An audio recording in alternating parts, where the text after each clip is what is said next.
Good afternoon, and thank you for joining me. My name is Dr. Rienzi, and lately people have been asking me, as a part of my work that I do with the CalWorks Welfare to Work program, what is an IEP? And so I'd like to take a few minutes of your time and go through what an individualized education plan is. I am a licensed educational psychologist in the state of California, and I have sat through close to 5,000 of these meetings, these special education meetings in my career. And I've learned a few things along the way. So I'd like to share some of the most pertinent informational moments that take place in an IEP and why you should understand this. Okay. So, what is an IEP? In 1975, special ed started in the United States with laws that came about basically telling the schools, you have to educate this kid. You cannot send this kid with a disability home. You have to educate them. And in order to educate this student with a disability, you are going to follow and create and follow what is known as an individualized education plan. And what's valuable about an education plan is the individualized part of it. That's based on your child's unique strengths and weaknesses and present levels. And so it's a legal document that is so valuable for anti-discrimination in public schools. So it allows the schools to define how they're going to educate the child with a disability. Can you have one of these without a disability? No. You have to have usually 12 to 14, one of the 12 to 14 disabilities that allow you to receive special education. So these are the most important parts of the document, the Individualized Education Plan. Say it, IEP, Individualized Education Plan. These I put in here are key components of the IEP. We have the present levels. Present levels are very important. As a parent, you should be reading that page that says my child's present levels, not their skills from last year, not their skills that we think they're going to acquire next year, but the skills that they have today. Reading, writing, math, communication, adaptive skills, vocational skills, social skills, behavioral skills. Those are what make up the present levels. And when you read that as a parent, you have to ask yourself, is this my child? Does this information make sense to me as a parent? Does this information paint a picture of who my child is in all of those areas: academic, adaptive, social, emotional, and behavioral? So there is the moment where we sort of take a snapshot of your child today. And as a team, as an educational team, we then decide what areas do we want to focus on and write goals. And that's in bullet point number 2 here, the second one. What are the goals that we hope to accomplish to help this kid receive an appropriate education? And those goals are written for 1 year. When you look at those goals as a parent, you have to ask yourself once again, what will it look like when my child reaches these goals? Again, almost probably over 5,000 meetings, but who's counting anymore? What does this look like for my child? In 1 year, I'm going to come back to this room. I'm going to come back with this team, and they're going to tell me, did my child meet these goals? As a parent, I want to know. I want to have input. I want to be able to say, yes, he's reading CVC, multisyllabic words. He's doing third grade math now. I can see that he knows how to divide and he knows a little bit about fractions. Whatever those goals are, he can regulate himself. You as a parent want to understand those goals. Very important. So often, it's an overwhelming experience, the IEP meeting, and we're going to talk about that a little later, but we don't always ask questions as parents. We're nervous, we're scared, we don't understand the language. They're speaking in a language I don't even understand, but you need to understand that these goals are very important for you to understand as well, okay? The next section, and by the way, this sequence is kind of a legal sequence too. You can't have goals if we don't know where the student's present level is. We can't create meaningful goals if we don't know where student skills are to begin with, right? Then we're writing goals based on information that we may or may not believe to be valid, okay? After we create goals, we have 5 goals, let's say.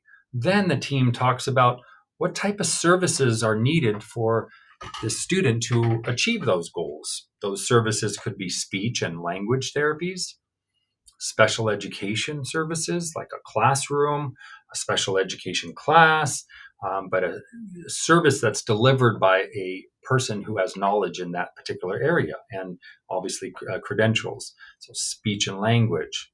We have occupational therapists. We have special education teachers, adaptive physical education teachers. So, PE can be delivered through special education, it's a service.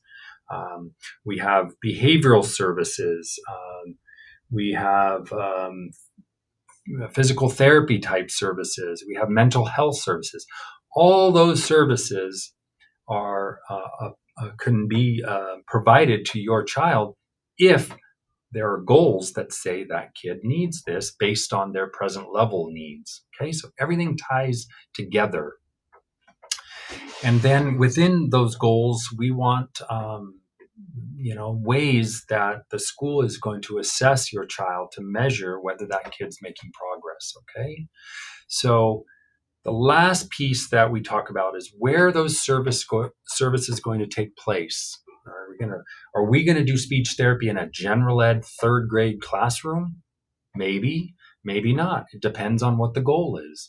Usually a educator or a professional will give a lot of weight to their profession and their expertise on where that goal is delivered. And then as parents and the rest of the team, we decide that we agree or we don't agree or we have questions. But where that service takes place takes a lot of consideration. Uh, Again, uniquely chosen and designed to meet your child's individual needs. As you can imagine, some kids, let's say a middle schooler, doesn't want to have a speech pathologist come in to a middle school English class and do any kind of therapy with them or meet some kind of goal that requires one-on-one therapy. That would be inappropriate in a regular class. So we might say that that service to meet that goal is going to take place outside, and that kid is going to miss class once a week, once a month to participate in that kind of therapy. Okay. The next slide. Who is involved in an IEP process? Okay. Pretty much anybody. Anybody can be a part of the IEP team. You can bring anybody that you want. Okay. You can bring your attorney, an advocate, your grandmother, your mother, your neighbor. You have the right to bring a person that you choose, right? And the school has the right to bring anybody that they choose that is deemed necessary or appropriate to be on your child's IEP team. Okay, that includes teachers, special education teachers, general education teachers, administrators, maybe a vice principal, a dean, or a principal, and then all the other people that are involved in providing services. Okay, these people are important. This is a team meeting and it's designed that way so that you get, as a parent, input from all these different people who have lots of knowledge, unique knowledge about how to educate your child. And that's what makes an IEP team great. So everybody comes together. We don't always agree, but we ask questions. We gain information, we give information, and we determine what's appropriate. Okay? What's appropriate for your child. A Supreme Court judge once said, the job of the public school is to not provide the Cadillac education, but the Chevy education. That's what's deemed appropriate. So you might not get the very best for your child, but the school's responsibility, their legal and ethical obligation, is designed to design this IEP in a way that your child benefits from it in an appropriate way. Okay, and who determines what appropriate is? Sometimes it's through assessments, testing, data analysis, input from you. You may know something about your kid at home that the school's never even seen before. So your participation is extremely valuable as a parent. You may want to call the vice principal who may have met with your child several times. You may want to invite a therapist or a specialist outside of the school, a coach. I've been known to go out onto soccer fields and observe a kid that I was assessing to gain more knowledge about their motor skills. What a great place to see a kid, run and jump and do all sorts of things in order to gain information about that kid's learning. So some of the benefits of an IEP, and by the way, special ed isn't perfect. It never was. I don't know that it ever will be. Because having a disability means that it's something that typically lasts the rest of your life, your child's life. And there has to be some impact in that person's life in order to even have a disability that's diagnosed.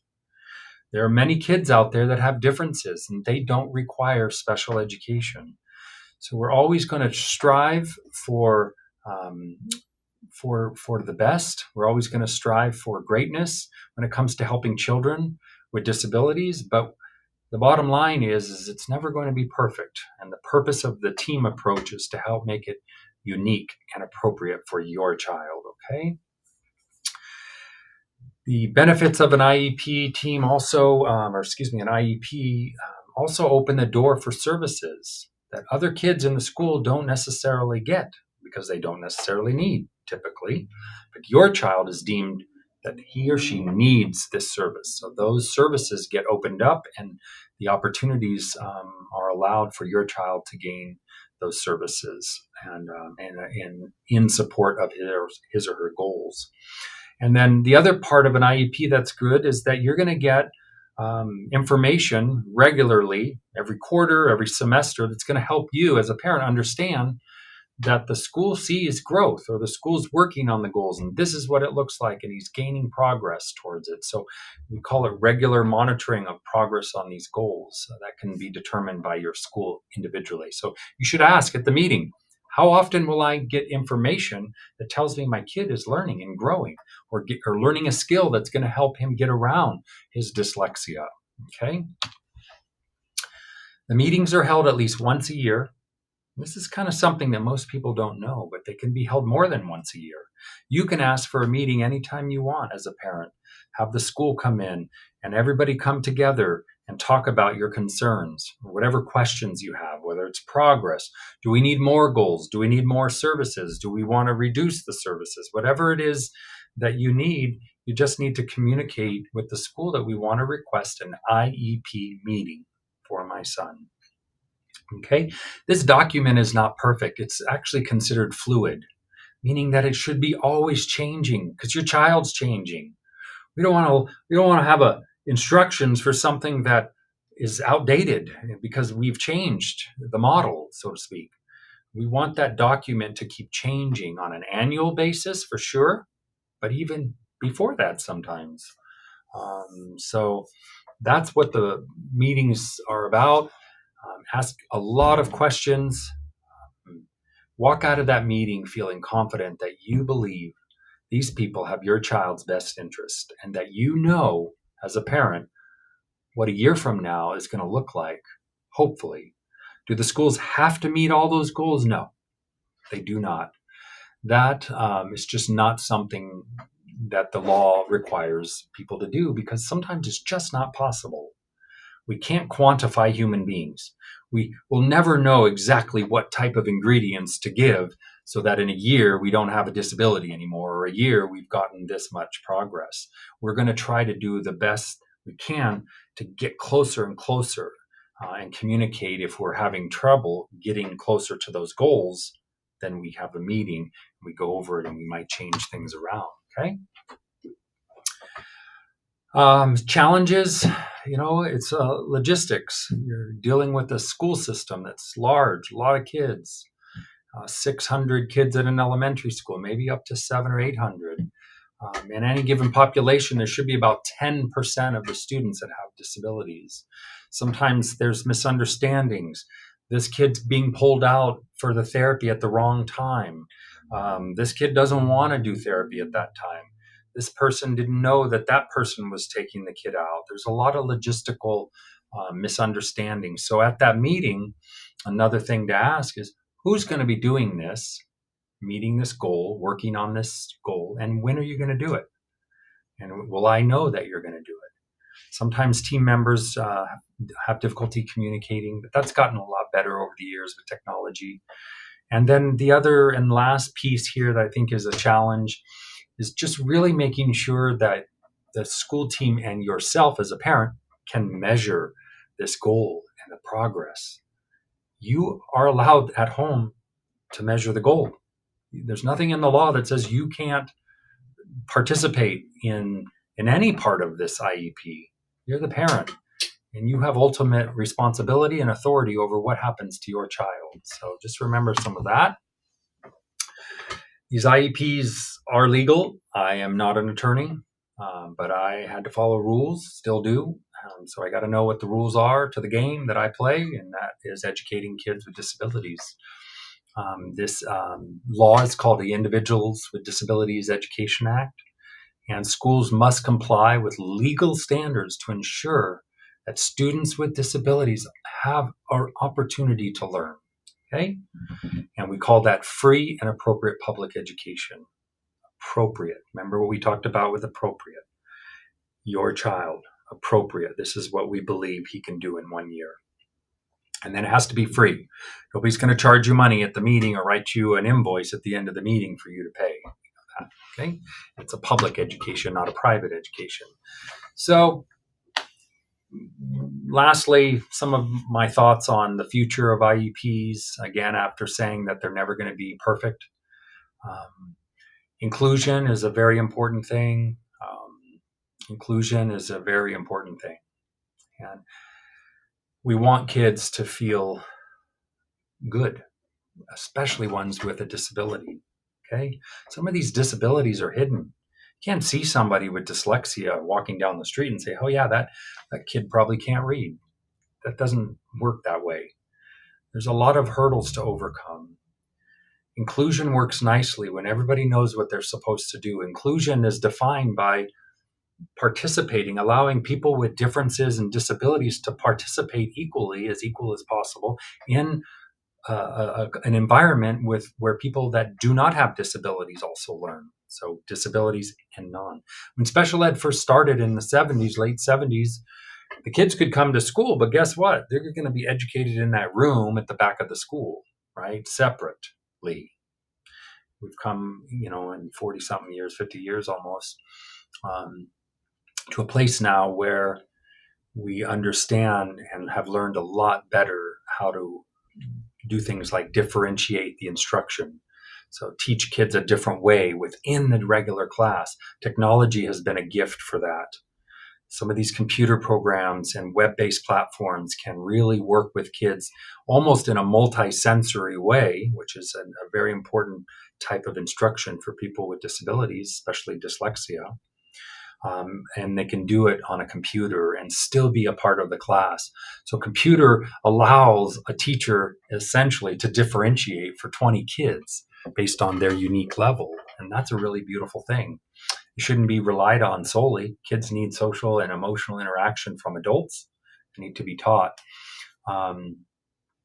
We're putting a lot of technology in IEP development. This is a gift and a curse for this generation. So if we understand it and learn how to use it as a gift for kids with disabilities, they're going to be better off. Do you know that when special ed first started, parents didn't have to participate in the meeting? They were invited, but the school could make the decisions and finish the IEP without the parent. That's changed. We have to involve families. We have to involve the whole team when we make and deliver this IEP and these services. So that's a really good thing. Emphasis has increased on families in addition to community members also. That's a wonderful thing. I could talk and talk and talk. I've been teaching graduate students for over 20 years, seen a lot of different things change. I'm grateful that our field of neuroscience has allowed us to progress and help kids on an even deeper and more meaningful level with disabilities. Remember, Special ed doesn't cure disabilities. That's a misunderstanding that people have. Well, I'm going to get my kid an IEP. We're going to fix this. We're going to close the gap. If we can close the gap, there would never be a disability. Think about it. The disability sometimes is a lifelong thing. But my gosh, have I seen anecdotal situations? Have I seen children and families that have been able to really make some headway and help kids live a very meaningful life with the support of special education? Okay. Thank you very much and good luck. If you want to get a hold of us, we're at brainlearning.com.